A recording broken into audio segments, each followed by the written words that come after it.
Tinatakpan ba namin ang Vice President? Hindi.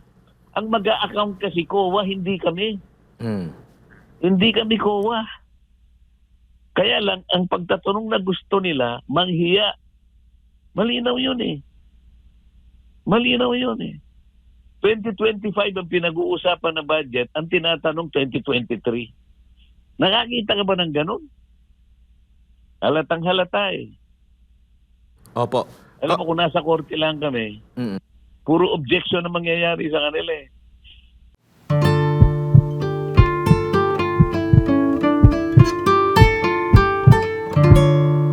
Hindi ba nila naiintindihan yun?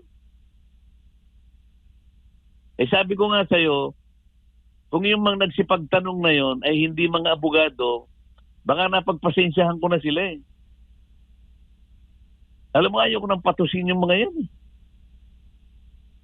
Abogado pang nasabi, akalay mo sasabihin, ay katuwiran lamang ng ano, sapagkat we are the power of the force. Sus Mariosep naman ang pangangatwiran.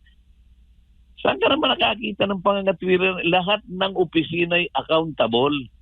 Kaya nga, hindi ba nila nakita? Mismong COA na ang nag-issue ng notice of disallowance. Anong ibig sabihin nun? The office of the Vice President is being asked to account. Oh, hindi ba malinaw sa kanila yun? Opo. Tinatakpan ba namin ang Vice President? Hindi. Ang mag-a-account kasi COA, hindi kami. Mm. Hindi kami COA. Kaya lang, ang pagtatanong na gusto nila, manghiya. Malinaw yun eh. Malinaw yun eh. 2025 ang pinag-uusapan na budget, ang tinatanong 2023. Nakakita ka ba ng ganun? Halatang halata eh. Opo. Alam mo, kung nasa korte lang kami, Mm. puro objection na mangyayari sa kanila eh. Kasi, yung pinag-uusapan 2025, kumbaga stipulation of facts, halimbawa, o pre-trial order, sinabi na ng korte, o itang tatlo lang ang pagtatalunan ninyo, huwag kayo lalabas dito. O, ibig sabihin, 2025 lang ang pag-uusapan natin dito, ha? Pag magtatanong ka ng 2023, o objectan ka ng kalaban mo, patay ka. Mhm.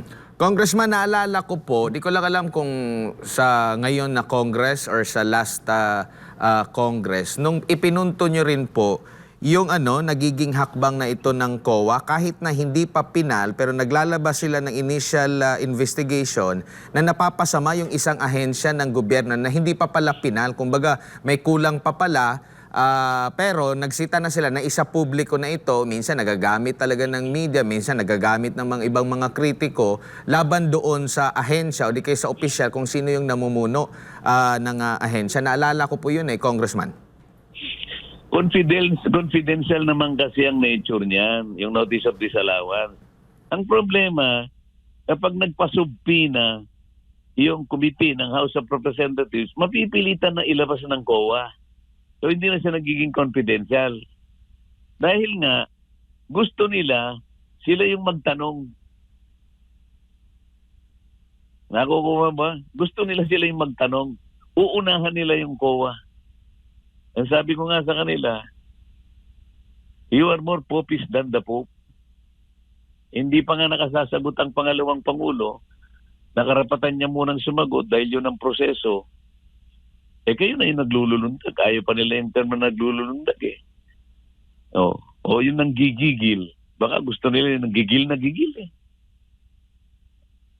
Mhm. And nabanggit mo nga, confidential fund yung hinihingi nila ng mga dokumento rin. So, tapos nasa Korte Suprema na rin ito, kini-question, pero gusto pa nilang mauna. Yun na nga. Kasi sasabihin nila, hindi. Sa amin, wala naman kang ganito, sapagkat kahit na nasa korte niyan, isa rule namin. Kapag ang pinag-uusapan is investigation in aid of legislation, budget briefing ang pinag-uusapan namin, hindi naman kami nag-iimbestiga. Pati yun, hindi nila maintindihan.